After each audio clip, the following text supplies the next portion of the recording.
So mga par, tila inaabot nga po ng swerte ang ating pambato sa Bantamweight Division na si Kenneth Luber dahil sa bagong updated po na rankings ng IBF sa 118 pounds. Nakapwesto po si Luber mga idol sa pang number 3 spot at ang kinagandahan dito mga idol, bakante ang number 1 at number 2. Sinasadya talaga ng IBF na ibakante palagi ang number 1 at number 2 dahil required sa kanilang eliminator fight. Pero sa kaso ni Kenneth Luber mga idol, pwede talaga ito mapalaban sa IBF title ng diretso dahil kakapanalo lang po ng kampiyon na si Jose Reyes sa IBF at ayon sa rules ng International Boxing Federation, kailangan talaga depensahan ni Reyes ang kanyang titulo sa loob ng 60 to 120 days sa mandatory nito. Kaya posible na hindi talaga dumaan sa eliminator fight si Luber mga idol. Pero depende na lang ito mga boss sa promoter ni Luber dahil trabaho nila ito para mag-request sa IBF na isabak ang Pinoy contender sa title fight sa bagong kampiyon ng Mexico. At palagay natin mga idol, ito na rin sigurong hinihintay ni Koki Kameda dahil noong December mga idol, pinangako nito kay Luber na sasabak na ito sa world title fight. At tama nga siguro mga idol ang sinasabi ng mga Pinoy boxing fans. Nauunahan pa talaga ni Luber sa Casimero na maging kampiyon sakaling pala rin ito sa laban kontra kay Jose Reyes kapag natuloy.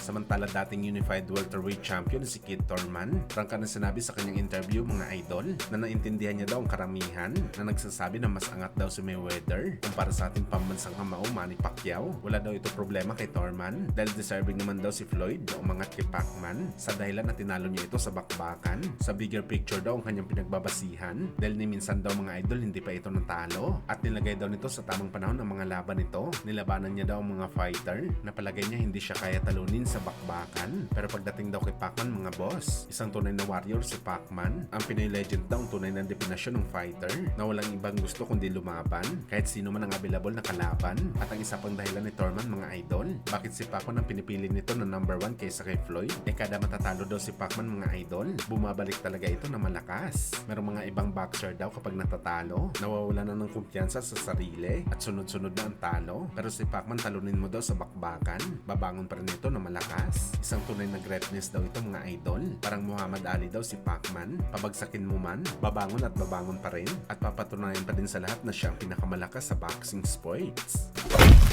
Samantala Dimitri Bivol, posibleng bumalik na sa action sa buwan ng April ayon sa ating source. Matapos ito inoperahan ng injury sa likod, kung saan mga idol, hindi tayo naniniwala sa mga boxing fans na nagsasabi na binakante daw ni Bivol ang kanyang WBC title dahil natakot daw ito lumaban kay Benavides. Ayon pa sa kampo ni Bivol mga idol, kukuha lang daw sila ng isang tune-up fight sa April. Saka daw nito isusunod si Benavides sa undisputed fight. At para matahimik na daw ang mga fans nito na nagsasabi na tumatakas daw si Bivol sa laban sa Mexican Monster. Dagdag pa ni Bivol, hindi niya daw ugali na umatras sa hamon ng laban. Tao lang daw si Benavides. Nilabanan daw nito ang halimo at hari sa 175 pounds. Si Benavides pa daw kaya na bagong salta lang sa dibisyon.